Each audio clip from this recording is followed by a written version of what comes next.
Hey guys, when everything fell apart, I had one rule for myself, a standard that I stuck to every single day. So at the end of every single day, I would plan tomorrow.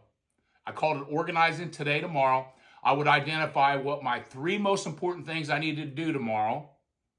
And then I would identify the one must. I stuck to the same plan, the routine that I had before I found out that I had prostate cancer.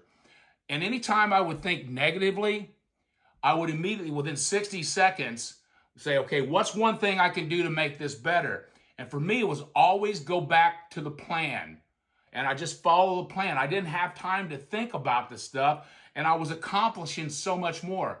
As I told you on the last video, I was doing 75 hard.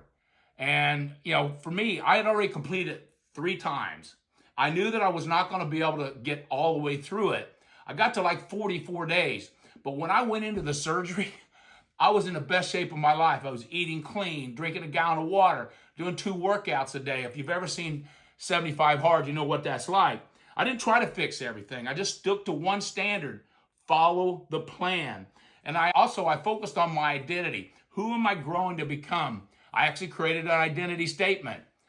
I am an athlete. How would an athlete act? Because if I thought about all the negatives of the prostate cancer, we've all heard it, but it's just something, if you think about it, it's going to grow and it's going to span and you're not going to want to do anything. We want to have 0 exceptions. I refuse to negotiate with myself. So if I look at my calendar, I would say, oh man, I don't really want to do that. But guess what? I did it anyway. And I just wouldn't allow myself off the hook. Not motivation. Again, one rule. Stuck to that plan every single day. My routines is what carried me through all of this. I had rules for myself.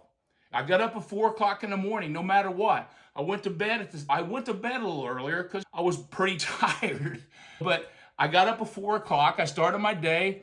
I worked on myself really, really hard.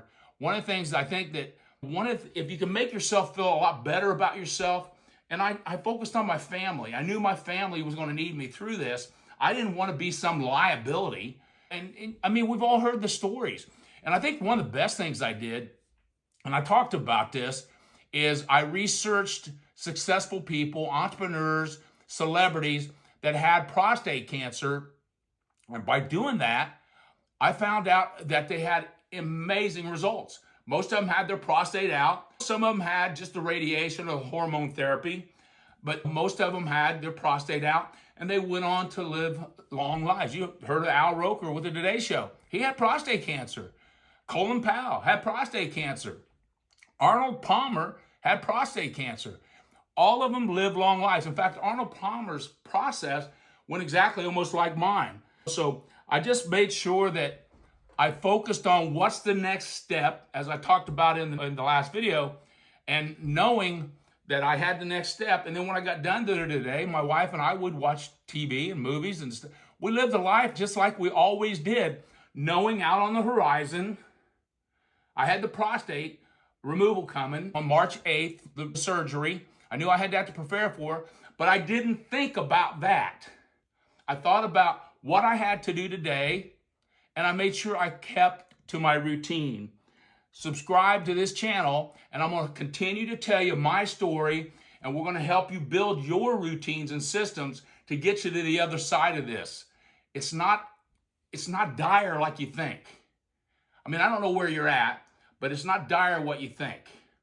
If you have any comments, make sure you comment. I'll answer any questions. Make sure you like the video, and again, make sure you subscribe. Have a great day.